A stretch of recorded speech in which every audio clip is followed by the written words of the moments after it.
Hello, എല്ലാവർക്കും നമസ്കാരം. UK കഥകൾ തുടരുകയാണ്. അപ്പം ഇന്ന് ഞാൻ പറയുന്നത് UK-യിലെ ട്രാൻസ്പോർട്ട് സംവിധാനത്തെക്കുറിച്ചാണ്. ഇവിടെ ഞാൻ ആദ്യമേ കഴിഞ്ഞ വീഡിയോയിൽ പറഞ്ഞു, എല്ലാവർക്കും സ്വന്തമായിട്ട് മിക്ക ആളുകൾക്ക് തന്നെ സ്വന്തമായി വാഹനങ്ങൾ കാണും. പക്ഷേ ഇവിടെ ബസ്സുകളുണ്ട്. ബസ് നമ്മൾ സിനിമയിലൊക്കെ കണ്ടിരിക്കുന്ന പോലെ ഡബിൾ ഡെക്കർ ബസ്സുകളുണ്ട്, സിംഗിൾ ബസ്സുകളുമുണ്ട്. പിന്നെ ട്രെയിൻ സംവിധാനം ഇവിടെ വളരെ സജീവമാണ്. കൂടുതൽ ദൂരെയൊക്കെ പോയി ആളുകൾ ജോലിക്ക് പോയിട്ട് വരും. അതിനെല്ലാം ട്രെയിൻ സൗകര്യം, നമ്മുടെ മെട്രോ എന്ന് പറയുന്നത് പോലെ ഇവിടെ ഏത് മുക്കിലും മൂലയിലും പോകാനായിട്ട് ട്രെയിൻ സംവിധാനം വളരെ സജീവമായിട്ടുണ്ട്. അതൊരു നല്ല ഗുണമാണ്. ഞാനിപ്പോൾ താമസിക്കുന്ന സ്ഥലത്തു നിന്ന് യൂണിവേഴ്സിറ്റിയിലേക്ക് പോകണമെങ്കിൽ എനിക്ക് 2 ട്രെയിൻ കയറി പോകണം. അപ്പോൾ ഏത് സമയത്ത് ചെന്നാലും നമുക്ക് ട്രെയിൻ കിട്ടും. അരമണിക്കൂർ, 10 മിനിറ്റ് അല്ലെങ്കിൽ 20 മിനിറ്റ് ഒക്കെ ഇടവിട്ട് മെട്രോ പോലെ ട്രെയിനുകളുണ്ടാവും. പക്ഷേ വിൻ്ററിൽ ഞാൻ മുമ്പ് പറഞ്ഞതുപോലെ വിൻ്റർ അല്പം ശോകമാണ്. ചിലപ്പോൾ പെട്ടെന്ന് ട്രെയിൻ ക്യാൻസലാകും. സിഗ്നൽ കിട്ടില്ല എന്നാണ് അവർ കാരണമായിട്ട് പറയുക. അങ്ങനത്തെ ഒരു അപകടം ട്രെയിനുണ്ട്. നമ്മളൊരു കറക്റ്റ് സമയം വെച്ച് നമുക്ക് ഇന്ന സമയത്ത് ചെല്ലും എന്ന് വിചാരിച്ചിട്ട് നമുക്ക് ട്രെയിനെ ആശ്രയിക്കാൻ ചിലപ്പോൾ പറ്റിയെന്ന് വരത്തില്ല. അപ്പോൾ നമ്മൾ കുറച്ച് മുന്നേ തയ്യാറായിട്ട് പോകണം. 1 മണിക്കൂർ യാത്ര ചെയ്ത് പോകേണ്ടതാണെന്നുണ്ടെങ്കിൽ ട്രെയിൻ നോക്കണം. നമുക്ക് നമ്മുടെ ആപ്പ് വഴി നമുക്ക് നോക്കാം. അപ്പോൾ ഏതൊക്കെ സമയത്ത് എത്ര മണിക്കൂർ മുമ്പ് ട്രെയിൻ ഉണ്ട് എന്നുള്ളത് നോക്കിയിട്ട്, അപ്പോൾ 2 ട്രെയിനെങ്കിലും മുന്നേ നമ്മൾ മനസ്സിൽ കണ്ട് വേണം കയറാൻ. കാരണം ഒരെണ്ണം മിസ് ചെയ്താൽ അടുത്തത് കിട്ടുമല്ലോ എന്ന് വിചാരിച്ച്. കാരണം എപ്പോഴും ട്രെയിൻ ഉണ്ട് എന്നുള്ളതൊരു സത്യതയാണ്. പിന്നെ ട്രെയിൻ കുറച്ച് എക്സ്പെൻസീവാണ്. നമ്മൾ അതിന് ചില സീസൺ ടിക്കറ്റുകളൊക്കെ എടുത്തു കഴിഞ്ഞാൽ അതിന് ട്രെയിന് കുറച്ച് കിട്ടും. സ്ഥിരമായിട്ട് പോകുന്നവർക്കൊക്കെ ആണെന്നുണ്ടെങ്കിൽ കുറച്ച് കുറവ് കിട്ടും. എന്നിരുന്നാലും ചിലവേറിയതാണ് ട്രെയിൻ. പക്ഷേ വേഗത്തിൽ നമുക്ക് എവിടെ വേണമെന്നുണ്ടെങ്കിലും എത്താൻ സാധിക്കുന്നുള്ളത് ഒരു വസ്തുതയാണ്.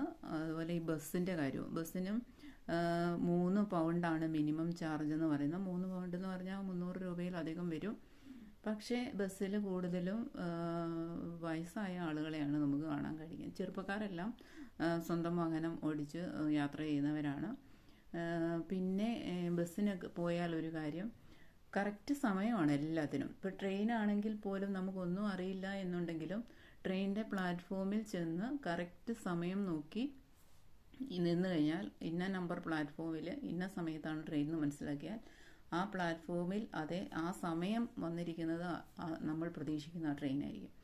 ആ 3:10 ട്രെയിൻ എന്ന് പറഞ്ഞു കഴിഞ്ഞാൽ 3:09 ആകുമ്പോൾ ആ ട്രെയിനിൻ്റെ ഡോർ അടഞ്ഞിരിക്കും. അതിനുശേഷം ആരെയും ട്രെയിനിനുള്ളിൽ കയറാൻ അനുവദിക്കത്തില്ല. നമ്മുടെ നാട്ടിലെ പോലെ ഓടി വന്ന് കയറുന്ന സംവിധാനമൊന്നുമില്ല. അപ്പോൾ 3:09 ആ ട്രെയിൻ ഡോറ് ക്ലോസ് ചെയ്ത് സിഗ്നൽ കൊടുത്തു കഴിഞ്ഞാൽ പിന്നെ എത്ര ഓടി വന്നാലും കയറ്റത്തില്ല, ട്രെയിൻ പോയിരിക്കും. 3:10 എന്ന് പറയുന്ന നിമിഷം ആ ട്രെയിൻ ആ പ്ലാറ്റ്ഫോമിൽ നിന്നും കടന്നു പോയിരിക്കും. അതാണ് ഇവിടുത്തെ സംവിധാനം. അതുപോലെ ബസ്സാണെങ്കിലും കറക്റ്റ് സമയത്ത് നമുക്ക് ആ ഗൂഗിളിലൊക്കെ നോക്കിക്കഴിഞ്ഞാൽ ബസ്സിൻ്റെ സമയം കാണാൻ പറ്റും. ആ സമയത്ത് ആ ബസ് ആ സ്റ്റോപ്പിലെത്തിയിരിക്കും. പിന്നെ ബസ്സിനെ സംബന്ധിച്ച ഒരു കാര്യം എന്ന് പറയുന്നത്, ബസ് വളരെ സ്ലോ ആണോ എന്ന് നമുക്ക് സംശയം തോന്നും. കാരണം ബസ്സിൽ ഡ്രൈവർ മാത്രമേ ഉള്ളൂ.